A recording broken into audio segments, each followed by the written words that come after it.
So I'm moving on to the neck now, and the next job will be to get this oiled finish off the board. But to do that, we've got to first pull the flats. So I've just done these few down here, and they're coming out easily enough. I'm just heating them with a soldering iron, slicing down the edges, and then pulling them.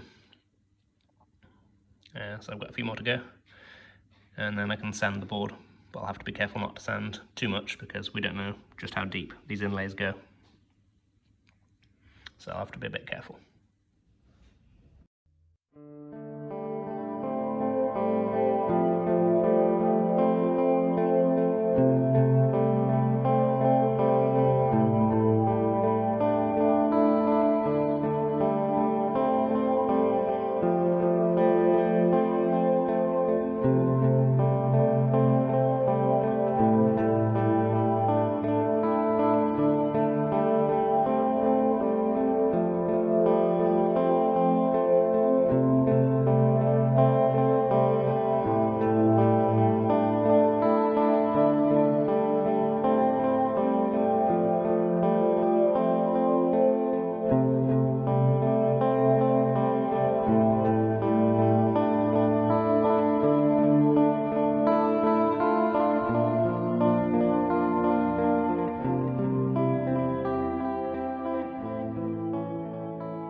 So here's where we've got to now.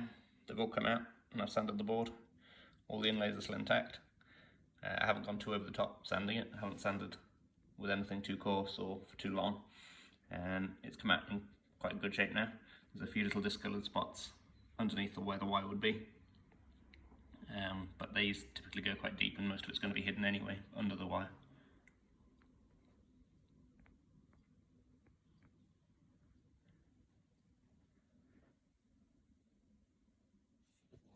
I've also taken all the finish off the neck, and you can see I've just left on the decal for now.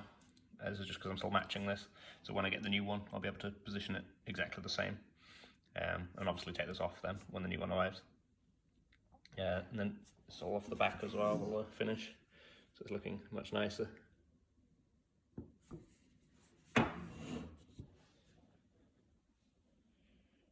So my next job is going to be sorting out this bit missing section here, but it'd be difficult to get a piece to be able to glue in there, and also this piece going up here is actually built in sections. This is a joint, you can see there, and it's not very tight, so we might as well cut that bit off, and then that will solve a few problems because it'll get rid of this here and be able to get a better gluing surface there, give it more contact area. So that's what I'm going to do next. Cut this down here, plane it, then glue a new piece on, then shape out the cutout. So here's where we've got to now. I've traced the headstock onto a piece of clear acetate and used some online images to help me get the shape at the bottom. The top's already there because it's still there. And then I've planed a new piece which has similar grain, matches similar with these patterns going across here, and use the hand plane on the edge of it, then put it through the thicknesser, got it down to about 15mm. The headstock thickness is all over the place, it goes from 14 up to 15, so I'll go for 15 and plane it down after. So and then I'm going to cut this across this line here, which is going to take out all of this. You can see this has been broken before already, and it's got some damage there, and the joint itself isn't good, that's opened at some point, so it's going to be a weak point anyway, so it's best just to cut it out. So that's what's going to happen now.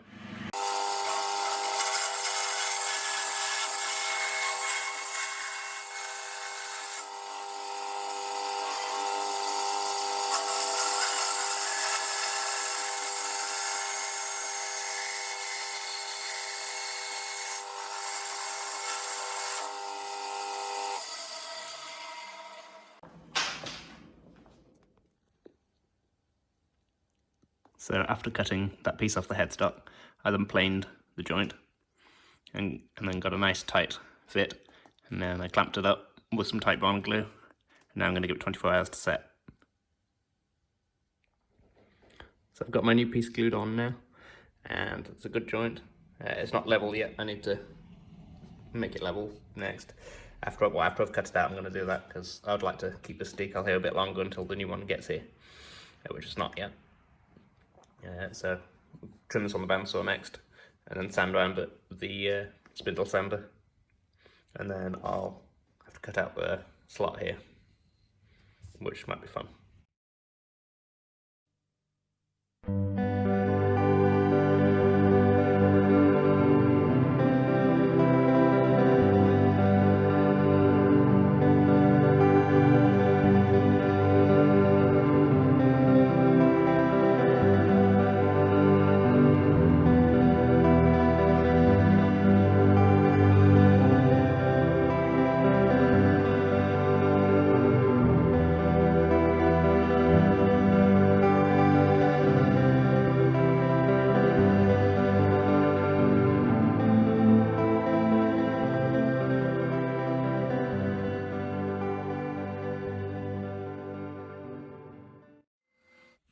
So here's where we've got to now. I've shaped the headstock on my spindle sander, as you've just seen, and just before that I cut out this. Needs a bit of evening up still, but it's basically there, and it matches what the original would have been. So my next step is actually going to be strengthening the headstock to stop it happening again. So just over here we've got a carbon fibre toe. So what I'm going to do is cut a slot all the way around here in this weak area. Then I'm going to put a couple of strands of that in, fill it full of epoxy, and then that'll make it a lot stronger. And then after that, to cover it up, make sure there's no problem with finishing, I'm going to put a veneer over the top here to cover everything, and that'll again give it a bit more strength, but I'll have to cut out the slot through the veneer after. Here I've cut the channel. I used the Dremel on a base, and this bit here, which is a spiral cut, normally used for inlays, but it does a good job for this. It didn't need to be overly neat, so it was just freehand. And now I'm going to put the carbon fibre in there and fill it full of epoxy. It'll be West System epoxy, which dries super hard, so I'll give it loads of strength. So now I've glued the carbon fibre into the channel. I just tacked it in with super glue at the bottom, pulled it taut all the way around, and then filled it full of epoxy. It's not quite full yet, there's a little bit more to go in there. So I'll need a second coat, which I'll do as I glue the veneer over the top. And then it should be even stronger. Already it doesn't compress like it did used to. That would be able to give before, but it doesn't anymore. So that's a good sign. So next job now is putting the frets in. So now I'm cutting the frets for the refret. And there's 19 of them, the other one is already in. I just did that to check the radius of it, because to make sure the coil lines up with the neck, and it's fine. And you can see that's gone in nicely, there's no gaps whatsoever underneath. But to get this in there, because this neck has binding, the tang on the end of each fret is going to have to be trimmed. So I'll cut off probably as little as possible, so it still holds well. But just so it doesn't eat into the binding, you can see it on this one. I haven't filed this flush or anything yet, but you can see the tang's not there because it's cut back to about there. It makes it a bit more time consuming because you've got to do this on each one. And to do that, there's a few ways you can trim the tang. I just normally just use a file. It takes a while, but I can control and get the results that I need. Because if you go too far, you won't get it sitting flush with the neck. And if you don't go far enough, it'll be lifted up in the air. So you've got to get it just right. You can use a tang nibbler, but I don't like that. Like those, I've used them before, and I prefer just using the file. So that's what I'm going to do now. Start cutting the tangs off these on the corners, and then I can start pressing them in. So here we go.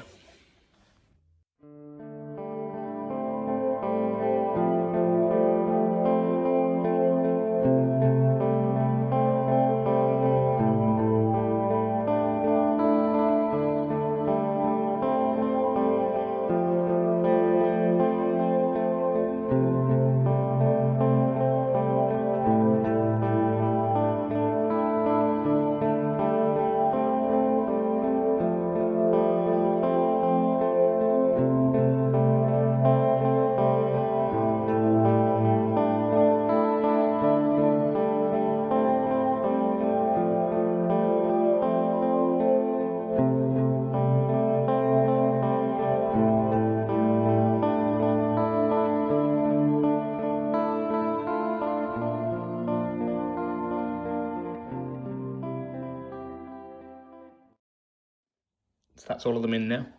As you can see, as in the attachment on the pillar drill or drill press, and that's got a radius that matches this, so it's 10" in this case. And beforehand I was putting a tiny bit of tight bond down in each slot.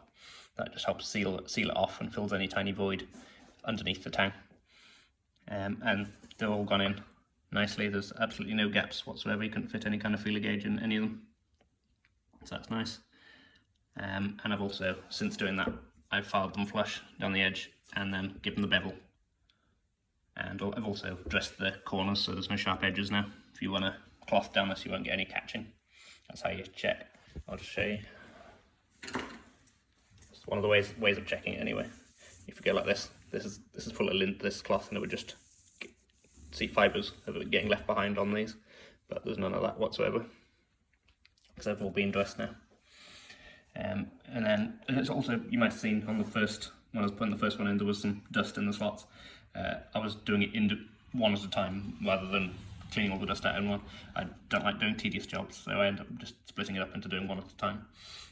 So that's important you get that out, otherwise they won't sit properly, because they can get the dust gets stuck right against these corners here, and it's quite difficult to get out actually. It gets really compacted in there, so you've got to dig that out with a knife and also with a vacuum.